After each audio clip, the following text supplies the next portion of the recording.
Assalamualaikum warahmatullahi wabarakatuh. Kembali lagi bersama saya, Anggita Maharani.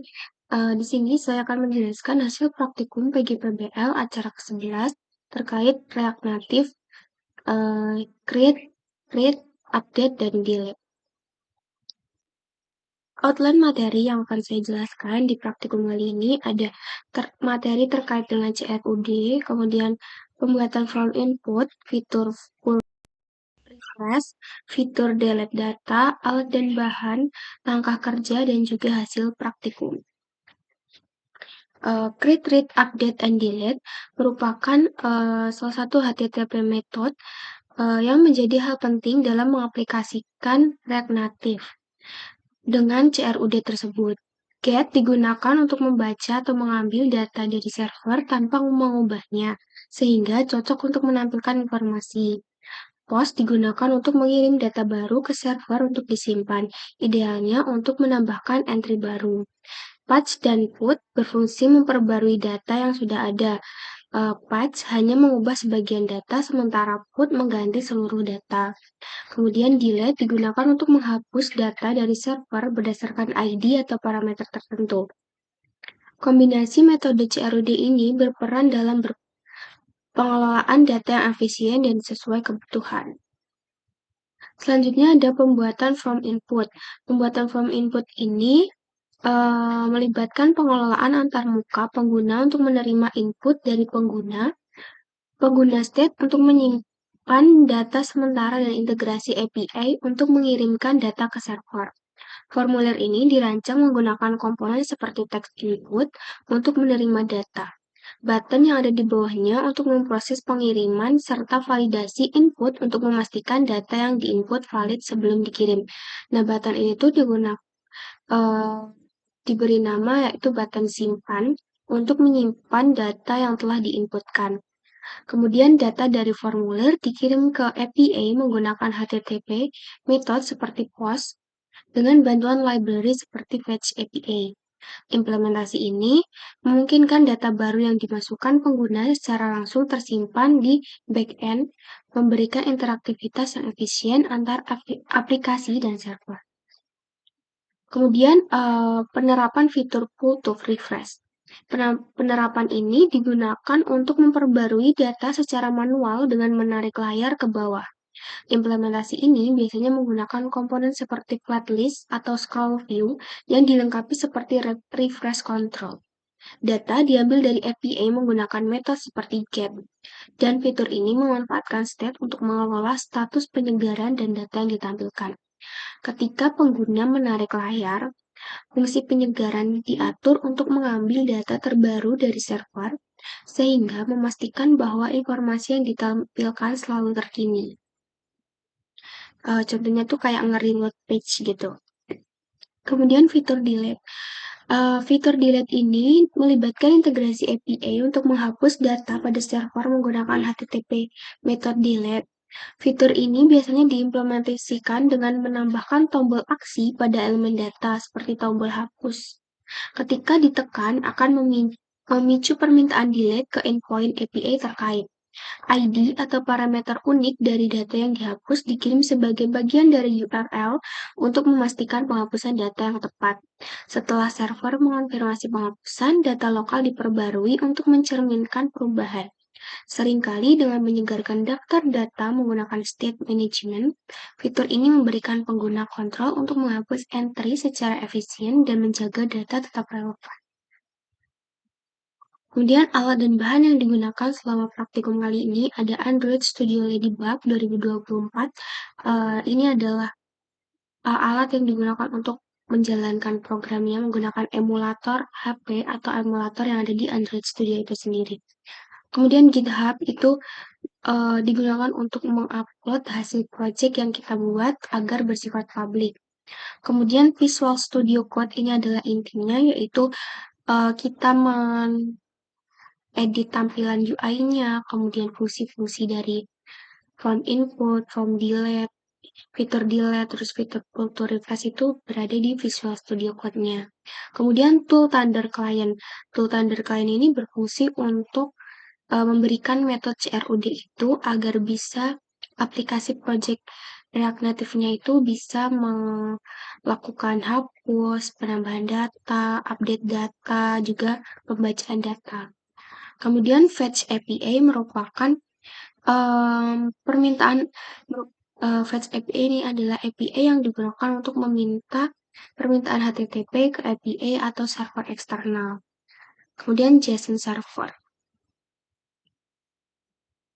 Yang pertama itu ada membuka Android Studio-nya terlebih dahulu, kemudian membuka directory Awesome Project-nya di dalam Android Studio. Kemudian membuat folder JSON server ini terserah bebas. Ini bisa dibuat di C ataupun di D.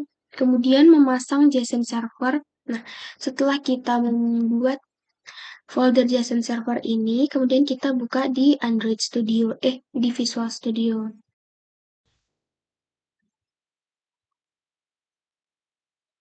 Sebentar, di sini.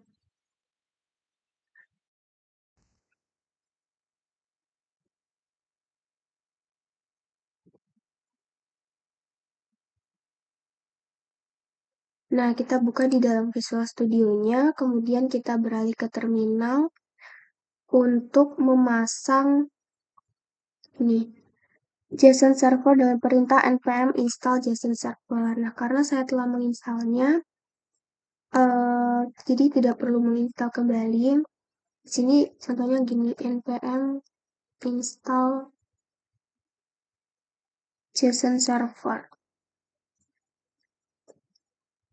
Dia akan di-enter, kemudian akan terinstall. Selanjutnya ada membuat file mahasiswa JSON di dalam folder JSON server. Jadi di sini kita bikin mahasiswa.json ini digunakan untuk menyimpan data mahasiswa di dalam folder JSON server ini. Kemudian mengisikan script ini. Script dari mahasiswa.json ini tuh kita ambil dari data Excel yang telah dikirimkan sebelumnya. Itu juga datanya itu scriptnya dari acara sebelumnya. Yang terdiri dari ID, first name, last name, email, kelas, gender, latitude, dan longitude. Kemudian sebelumnya ini data mahasiswanya itu hanya satu, yaitu ID yang satu ini. Kemudian di ID yang berikutnya ini saya tambahkan sendiri. Kemudian menjalankan command berikut agar terminal menggunakan host agar bisa menjalankan pada emulator. Jadi yang kedua itu kita membuka browser internet dengan alamat 127.0.0.1.23000 mahasiswa. Sebentar. Oh ya, di dalam sini, di dalam JSON servernya ini kita jalankan terlebih dahulu.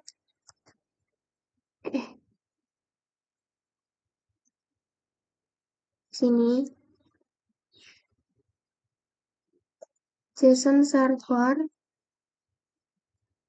min host 127.0.0.1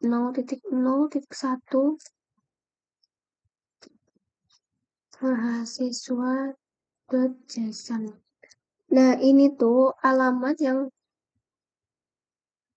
kok salah?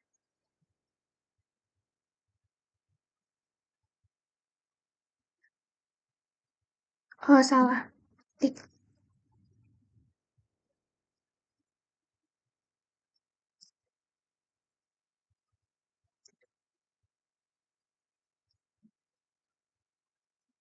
Ini merupakan URL yang menyimpan data mahasiswa itu bukan fetch API yang telah bahan yang telah kita sebutkan tadi. Kemudian kita memasang tanda client ini. Tanda client ini digunakan untuk membuat collection berupa get, post, update, delete, dan juga put. Terus pertama itu kita membuat folder terlebih dahulu, yaitu JSON server dengan menekan ini.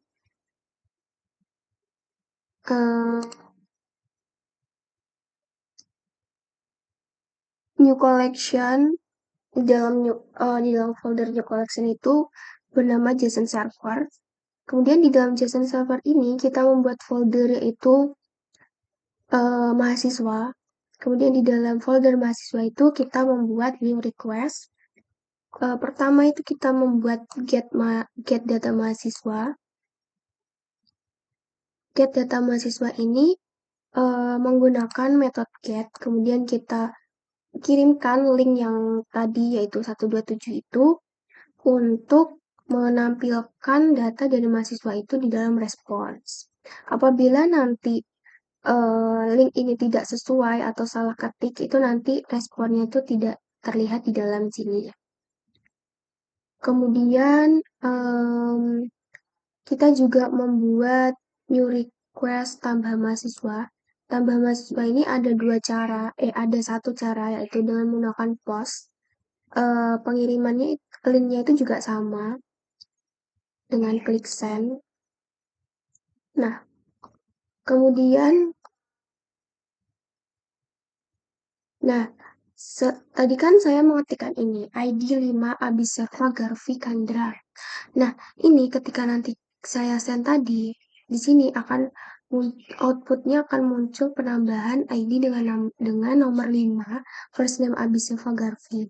Nah, ketika kita cek di sini, nanti kita send, ini akan bertambah datanya yaitu ID 5 Abiseva Garvi Kandra begitu. Kemudian kita membuat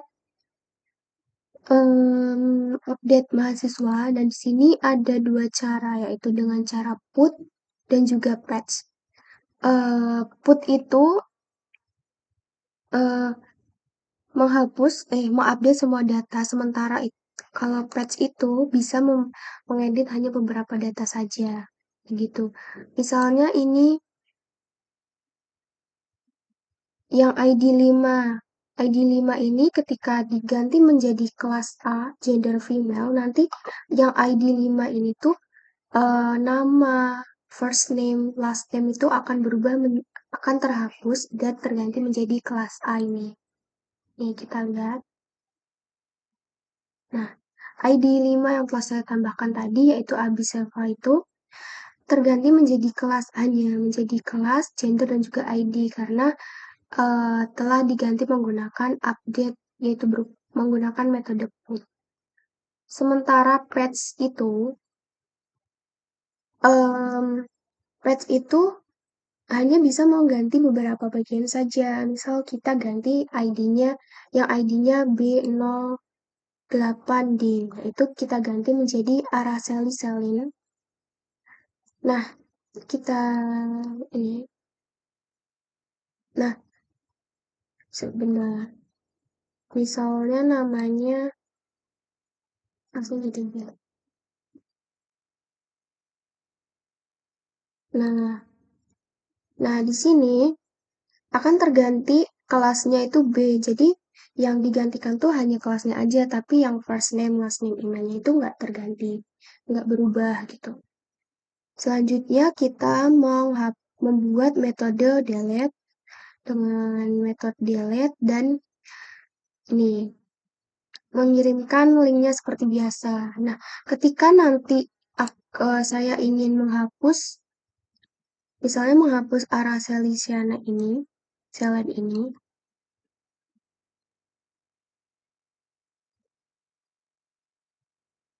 nah, ini linknya ini kita juga harus spesifik sesuai dengan ID-nya. Misal di sini ID-nya ini saya akan menghapus yang ID-nya B08D. Oh ya, di sini. Nah, otomatis nanti di sini yang B08D itu akan terhapus karena ID-nya sudah terpanggil begitu. Terus lanjut kita ke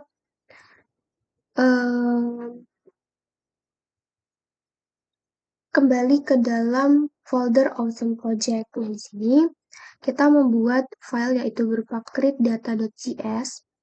Create_data.js ini berfungsi untuk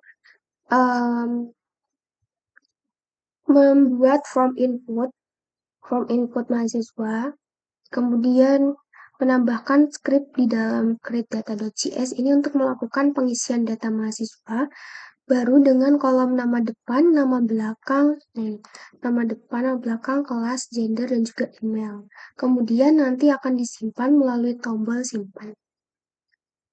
Tombol simpan, nah ini text input nama depan.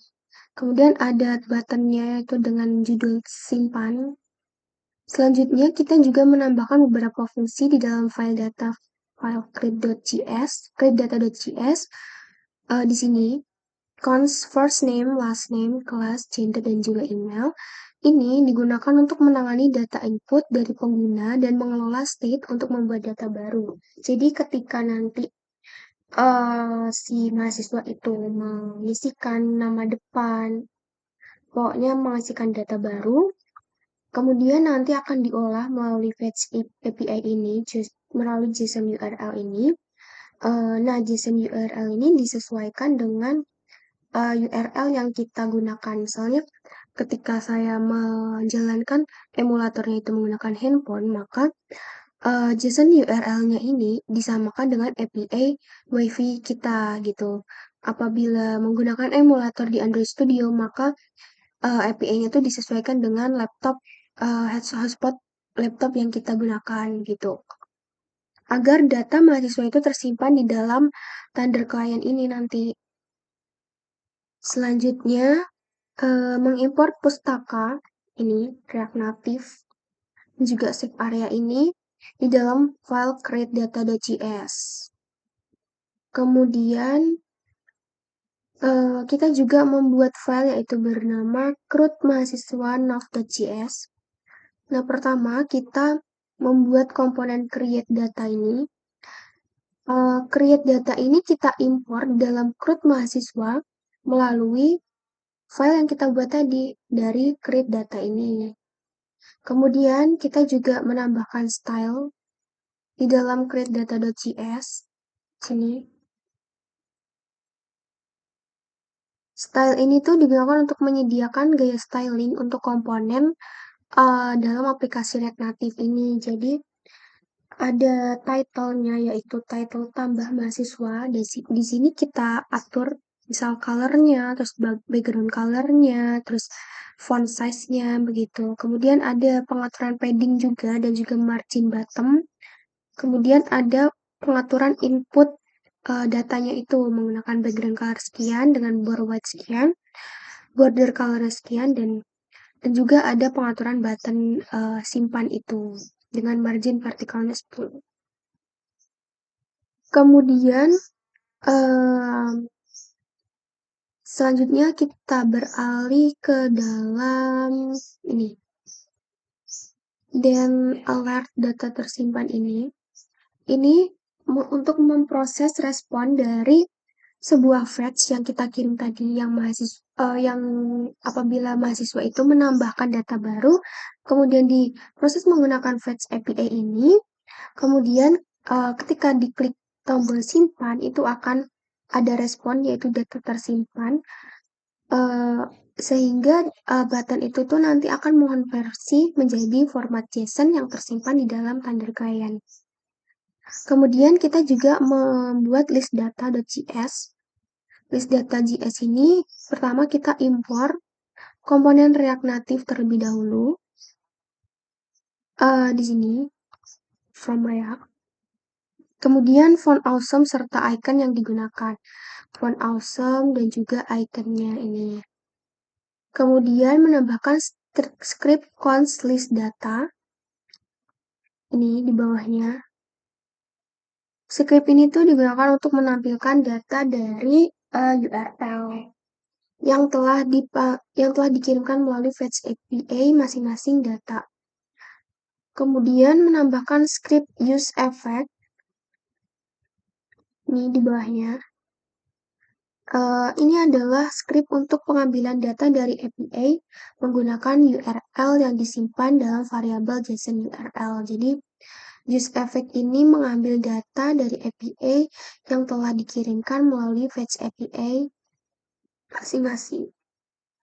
Kemudian menambahkan fungsi refresh page dan juga delete data. Refresh page ini ketika responsnya itu menarik layarnya ke bawah, itu nanti akan terjadi load data agar datanya itu selalu yang terbaru. Kemudian delete data ini ketika responsnya itu akan menghapus data, delete-nya itu akan memproses data tersebut agar bisa menghapus data yang telah dimasukkan. Kemudian flatlist ini digunakan untuk menampilkan daftar data menggunakan elemen flatlist. Begitu. Selanjutnya ada style. Style ini juga memberikan tampilan data mahasiswa.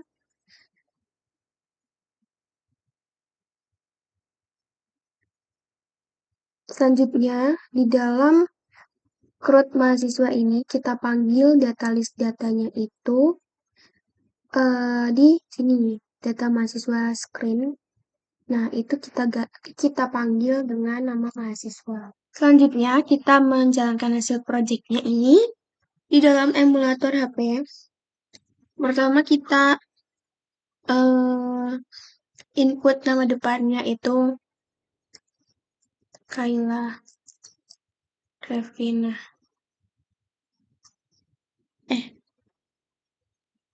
Tulisnya. Terus Namira. Kelas A, female. Kayla Revina at mail.ugm.ac.id. Nah, nanti kita klik simpan, akan tersimpan data Kayla itu dengan respon alert data tersimpan. Oke. Selanjutnya kita juga bisa beralih ke mahasiswa, GitHub yang kita buat sebelumnya. Kemudian kita buka di dalam data mahasiswa ini. Send. Nah, ini ada ini tadi keklik 2 kali sehingga namanya itu kosong. Nah, ketika namanya atau inputnya kosong, ternyata bisa tersimpan di dalam JSON-nya ini. Nah, itu kita tambahkan yaitu Kayla Revina Namira dengan email kaylarevina@mail.ugm.ac.id kelas A. Coba kita tambahkan Arkana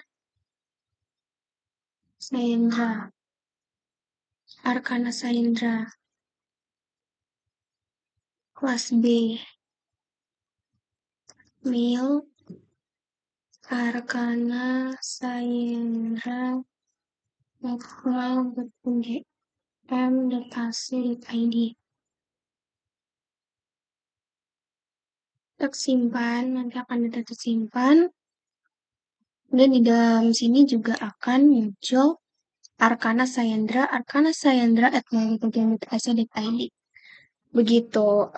Sekian penjelasan PGPBL acara ke-11 yaitu tentang CRUD. Apabila ada salahnya mohon dimaafkan. Wassalamualaikum warahmatullahi wabarakatuh.